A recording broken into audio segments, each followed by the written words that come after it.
Hello dear student, welcome on this video lecture. In this video lecture, we will be moving ahead of the what we discussed in the previous one.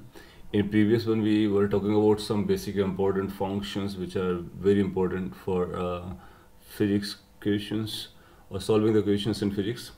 So let me quickly recap the important relations that we talked about. One was the linear relation like y is equal to ax plus b, or we can write it as mx plus c. Whenever we have this kind of relation, this is called a straight line where m is a slope and c is a y-axis intercept. Then we talked about another relation which is a quadratic like ax square plus bx plus c. This parabolic, you have understood the parabolic, opening upward, opening downwards depending upon the sign of a. And then we also talked about square functions in x and y. So x square plus y square is equal to a square. That's form a circle having center origin and radius a. Then we talked about x square upon a square plus y square upon b square is equal to 1. That's equation of an ellipse having major axis a and minor axis b. Then we had this x square upon a square minus y square upon b square is equal to 1. That's a hyperbole. And one more was there, xy is equal to c square. That's called a rectangular hyperbole. So these are the important relations that we have understood in the previous video lecture. Now before we go ahead to learn about other important functions, let's take an example or question and try to learn what the use of this is, how they are useful for us. So one example will give you a glimpse the utility of these things for physics. So there is a question. Let's say read this question. It says a particle starts from rest and moves on a straight line with a constant acceleration. So this is the language of physics, and motion you must have learn in your 9th 10th standard. We need to answer something. There are two parts, 1 and 2. First part is the graph of its velocity versus time. So we can draw the graph once we know the relation, or you can call function. So here you see the particle starts from rest. That means initial velocity is given to us u, and that initial velocity is 0. It moving with a constant acceleration on a straight line, so a is a constant. And in one-dimensional motion, you must have understood there are certain equations that are true, like v is equal to u plus at. Now first part is talking about velocity v and time t. So the relation between v and t, so this is the relation between v and t, which we can rewrite as a v is equal to a into t plus u. Now if you look the form of this expression, it's very similar to the one y is equal to mx plus c. Here in this expression you'll find this y is a dependent variable, t is independent variable, u is a constant which is in this case is 0, and a is also constant which is acting as a slope. So by looking at this, we can say if we plot velocity with respect to time, it must be a straight line. So from here we can say v versus t must be straight line. V versus t is going to be straight line. How we are able to say so? Because this resembles with y is equal to mx plus c expression, and y equal to mx plus c expression is a straight line. So this is going to give us our answer. Now here in out of 4 options, these are the options called, let's say, A, B, C, D options. So out of these options we can say B cannot be the answer because B is not indicating a straight line. C can never be the answer because C is not indicating a straight line. Then there are 2 options available, A and D, which are indicating a straight line in this velocity versus time graph. Moreover, as we have gone through this straight line equation, In this straight line, C is y-axis intercept. So here u becomes y-axis intercept, which is equal to 0. That means the line must intersect y-axis at 0. So you see this first, it's not intersecting at 0, rather it's intersecting at this point where this is intersecting at 0. So D will become your correct answer. Moreover, you can also check that the M point, which is called slope, is of that straight line. So here the slope is going to be A. So if you read this slope, then you'll find the slope is going to be equal to A, and it's going to be positive, and it's a non-zero constant. So we know when the line is like this, then the slope is positive because this angle theta is less than 90 degrees, so it becomes tan theta.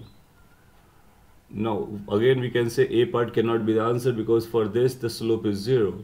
For this the slope is 0 because we have understood horizontal line has a 0 slope. So this will be true when acceleration is 0. Making sense? Hence D part becomes the answer. So even though we don't know much more about the equation, but we know equation, then we can write that equation or draw that equation in the form of graph, or at least we can identify the correct graph out of 4 given options.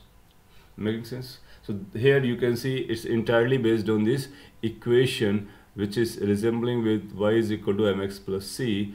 Here we need to understand that v is a variable, t is a variable, a is a constant, u is a constant. Makes sense?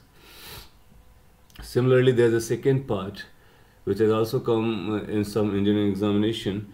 So it says again we need to plot a graph of distance versus time in the same example. So we know there's a second equation, s is equal to ut plus half at square. So if we rewrite this, so we can rewrite in this manner: s, which is unknown, is equal to half a, or a by 2 you can call, into t square plus u into t. Now if we see this equation, it is something like y is equal to ax square plus bx plus c, because it's involving quadratic relation. You can say it's a quadratic relation between x variable and t variable. So whenever there is a quadratic relation, answer we can say from here the answer is going to be parabola, because quadratic relation is a parabola as per this expression. So you say this is a part of parabola. Let's say these are the options A, B, C, D. So this is A option, this is B option, this is C option, this is D option. Once you decide it's going to be parabola, then you'll find C option is eliminated because a straight line, D option is eliminated because it's not a parabola. And so there are going to be two options available, A and B. Well, parabola, we talked about some sort of this in complete form, and this is basically indicating this kind of thing, right? So but yes, in this A option, if we see that this part is not included because here t is going to be negative and t negative is not acceptable, so it's a part of the parabola. So this is one option, this is another option. It's just like y is equal to x square. You know, whenever the y equal to x square is, it's either opening upward like this or opening downward like this. So you can see this this first option is a part of the half of it. So this is the part of the parabola, whereas second is a part of this kind of parabola. For that thing we have talked about, it should be y square is equal to something in, like x. So that's not the case, so we can say this A option becomes the correct option. Moreover, so opening upward, because the reason this half A is a positive number, so since the coefficient of square term is positive, hence is going to be opening upward, then we can call this A is our answer. Now you see, in these two subparts we have understood this entirely mathematics. Once we know the relation of physics, then we can redraw it in form of graph. Out of the 4 graph, we need to reject 3 and we need to find the correct option. Making sense? So from the next chapter onwards in physics, we will be learning so many equations in relation, and we need to keep in mind if any of them falls like this category, then we can directly think of what the graph is going to be. Fine. Okay, now let's talk about some more important functions uh, which are relevant for us. The next is trigonometric functions, which you will be learning in detail in mathematics, but some points we can share or revise over here. In trigonometric functions, out of 6 functions, you know, sine, cos, tan, and they are reciprocals. So sine and cos, they are basic, and the rest are formed using the sine or cos functions. So here we will be dealing with sine and cos. So this first is y is equal to sine x. So we call it as a trigonometric function, sine or sine function. Now here again it's like x is independent variable, y is a dependent variable. We can keep on putting the values of x, we can keep on getting the values of y. Suppose we place x equal to 0.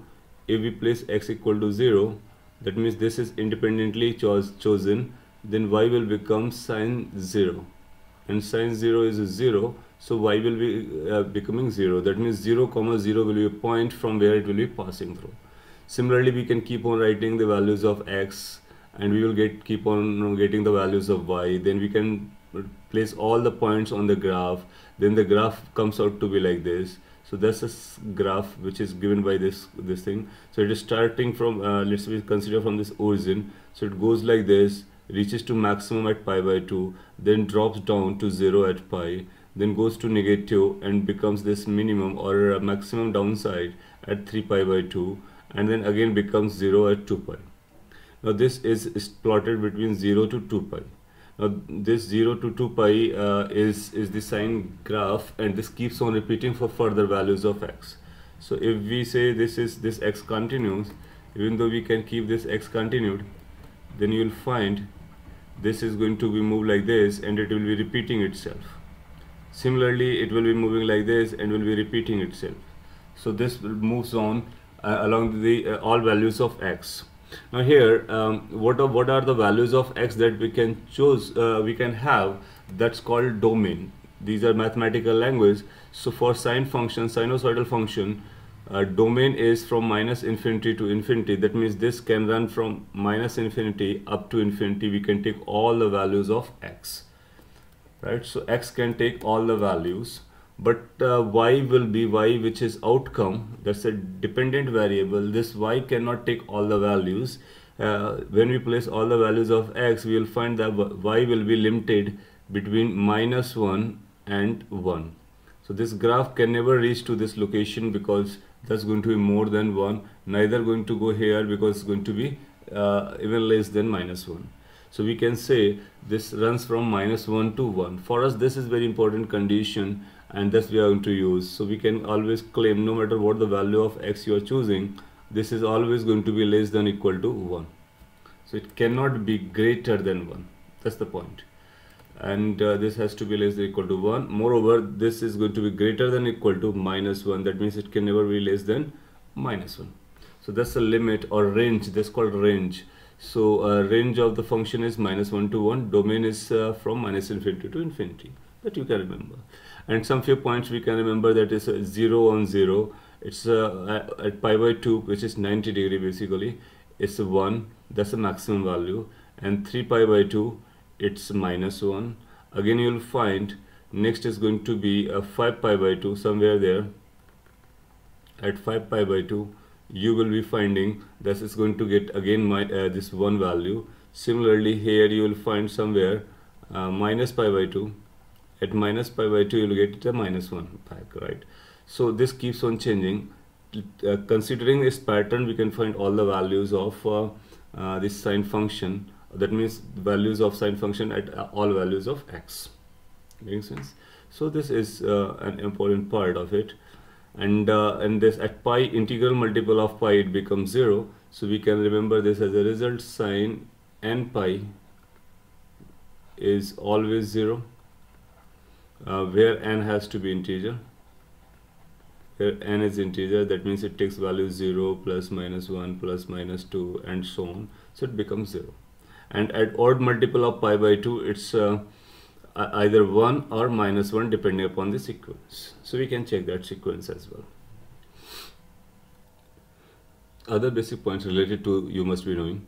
One more point I would like to share over here. Let's say we are getting this kind of relation y is equal to some a sine kx, or let me write as omega t plus phi. So this is basically an example, giving you an example related to SHM, or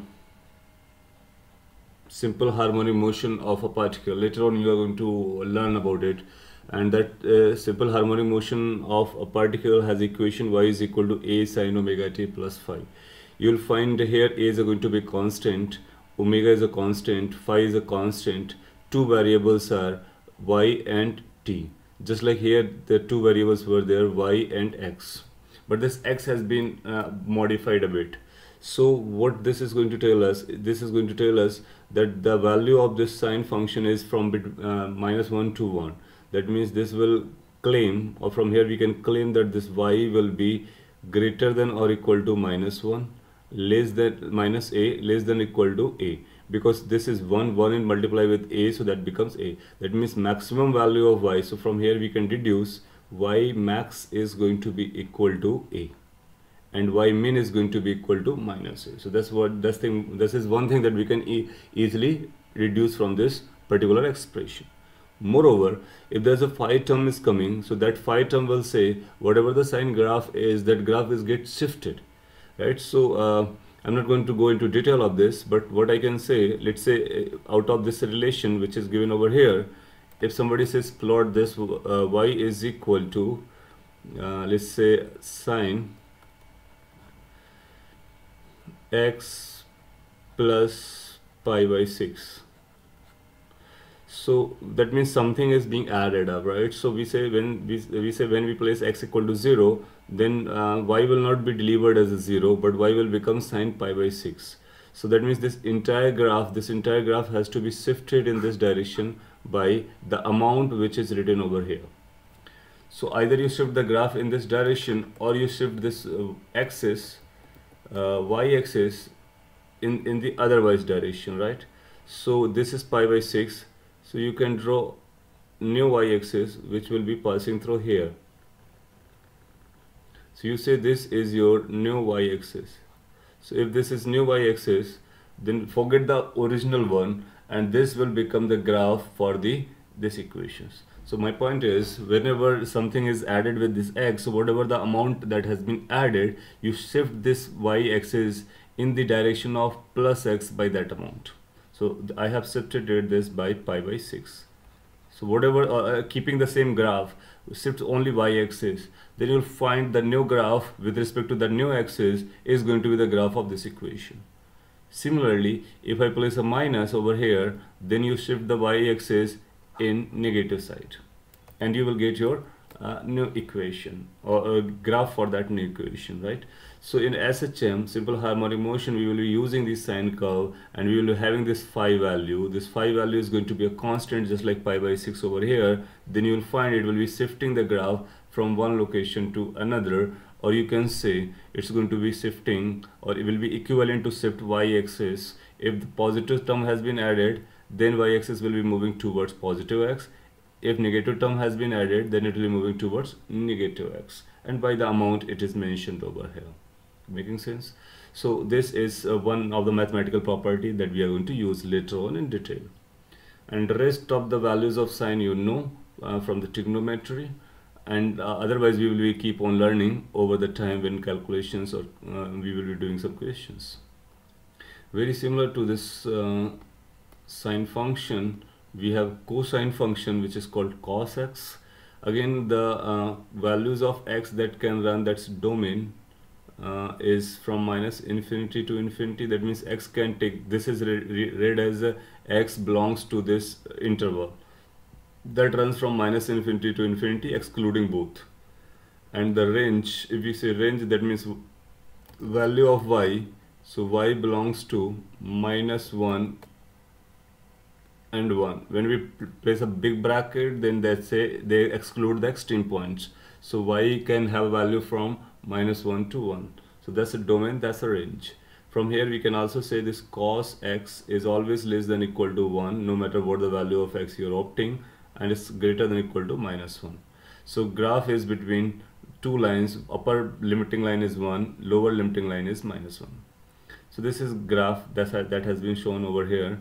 It's very similar to the sine graph, only the y-axis has been shifted by certain amount, and you can carry this forward. So it's going to go like this and then go this way. This is also going to move in this way, and it will keep on running from -infinity to +infinity in very same manner, right? And at 0 you will find the value comes out to be 1, because we know cos 0 is 1, and at pi by 2 you will find it 0, at pi it's -1, pi by 3 pi by 2 again it's 0, 2 pi is 1. So whatever it comes from 0 to 2 pi, it repeats itself. So both cos and sine functions repeat themselves after 2 pi interval, right? So if somebody says what is the value of cos 2 pi plus x, so we say after 2 pi it repeats itself, so it becomes cos x. Makes sense? So in case here we write 2 pi, 4 pi, 6 pi, 8 pi, or any even number of pi, then you'll find that will make no difference and it will be simply equal to cos x. The same is true for sine function, right? Now you can think of this, if we place this y-axis over here, then it is nothing but a sine function. Okay, let me draw a bit straight. So if this is a y-axis, then you'll find it's a sine function, that's all. And how much this gap is, because this is going to be pi by 2, so that's a pi by 2. So if we shift y-axis pi by 2, then it becomes sine graph. So sine and cosine, basically they are part of the same thing. Where we place the y, that matters. So and they have the values running from -1 to 1, and these are the important aspects. So if we need to plot the cos, then it starts from upside. Similarly, whether it's a sine or cos, if we place a minus, let's say if somebody says plot this y is equal to minus cos x, or similarly minus sine x. So what we need to do, we need to make this upside down. That means whatever is upside, that we will draw downside, whatever downside, that we will draw upside. That means we can think of there is a mirror placed along the x-axis and it switches the positions, right? So here this graph is going to be look like this. I'm drawing a rough picture, and the similar thing you can think of for sine. So it will be starting from downside instead of upside, and going upside and coming downside, and will be repeating itself like this. So this becomes minus version. So whenever we place a minus sign, then you say whatever is upside of this x-axis should be drawn downside, and whatever is the downside, it should be taken upside. Makes sense? So this is how, some important properties of sinusoidal functions. They are also called sinusoidal functions, that is sine function or cos function. Let's talk about quickly this exponential function. Y is equal to e raised to power x. So this e raised to power x, this kind of function is called exponential function. Exponential function. Now e is called exponential constant, and e has a value 2.718, just like any other constant. So that's a constant, mathematical constant, just like pi value we have remember as a constant, 22/7 or 3.14. Similarly, this e is also a constant number which has a value 2.7 roughly. And whenever we draw this e raised to power x, so here again this is x is independent variable, this is dependent variable. You can keep on placing the values of x, you will keep on getting this value of y. For instance, in case we place the simplest value x equal to 0, then y will come out to be e power 0, and any number's power 0 is 1. So that means this graph must pass through 0, 1. So you see there the graph has been plotted over here. There are two graphs. So first focus for this graph which runs from this and goes like this. So this graph we are talking about, and when we place x equal to 0, that's x, then this point come out to be, this point is 1 point, and this e power x graph goes like this. So this is the graph that is e raised to power x. I'm just plotting over that, and that's called exponential graph. Now what it interprets is this: when x is negative, this is portion where x remains negative, and this is portion where x is positive.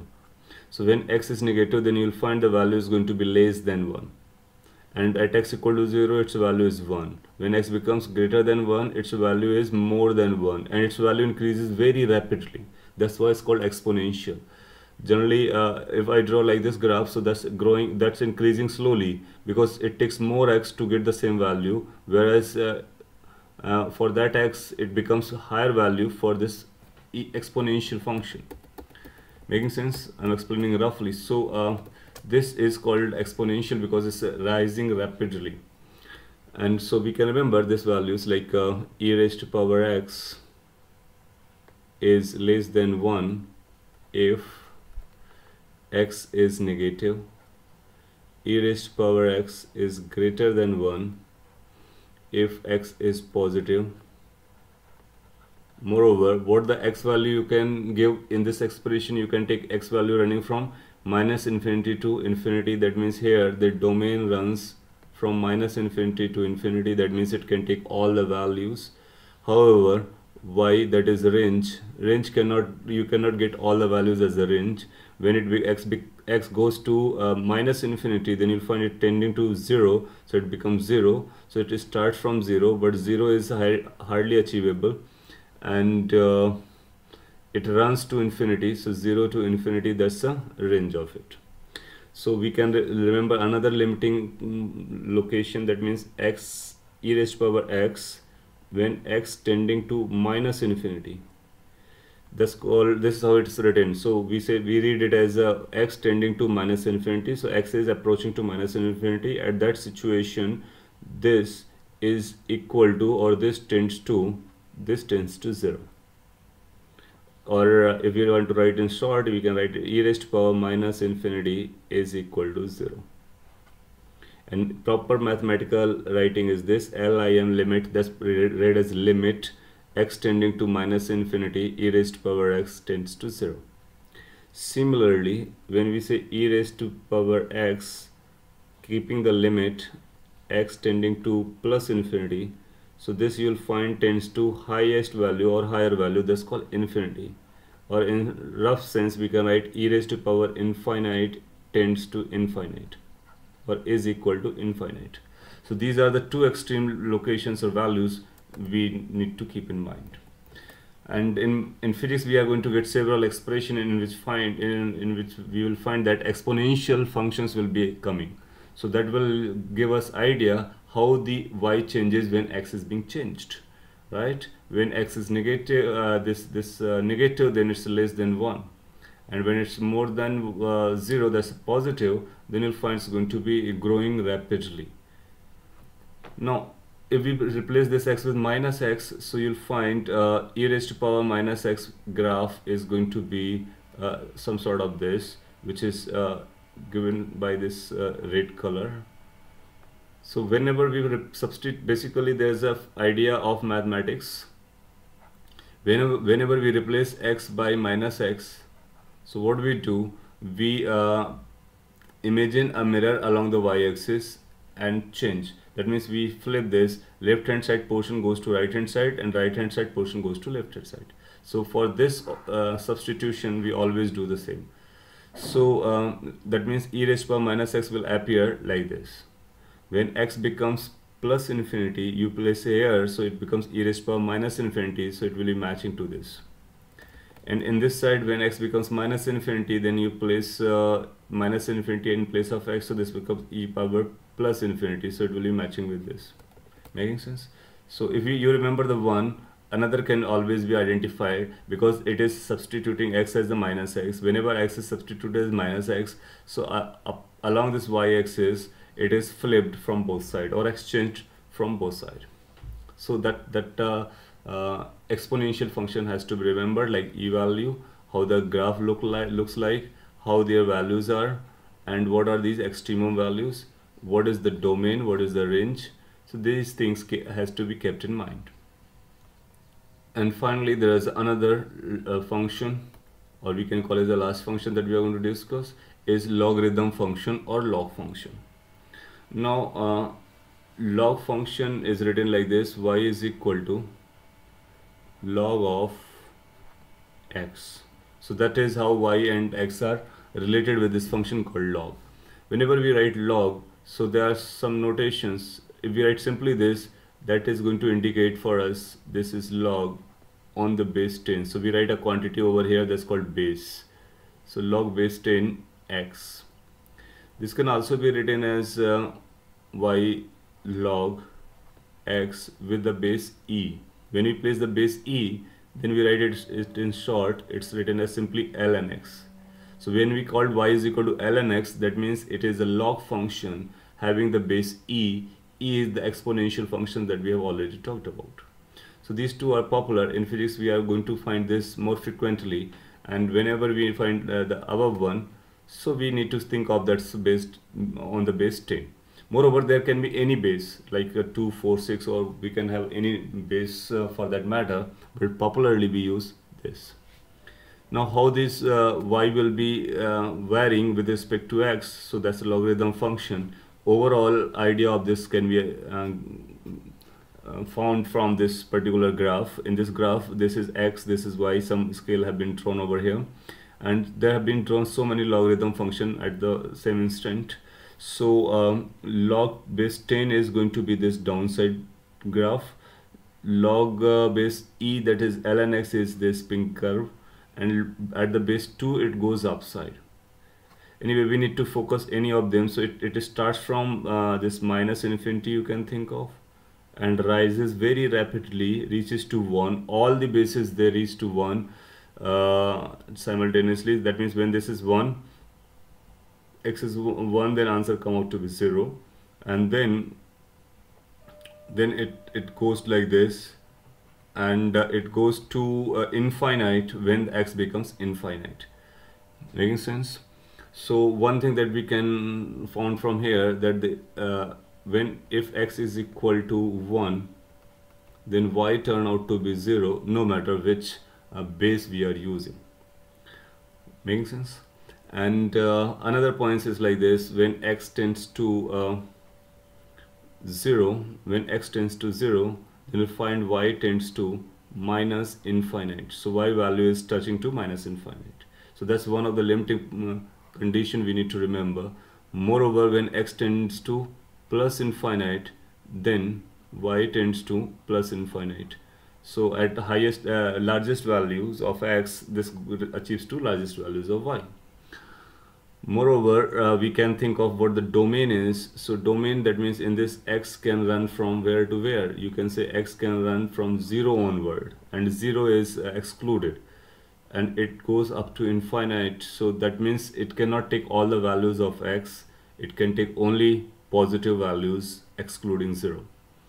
Moreover, what the range, that means y value you can achieve y value running from minus infinity and up to infinity. That means entire number line you can achieve for range.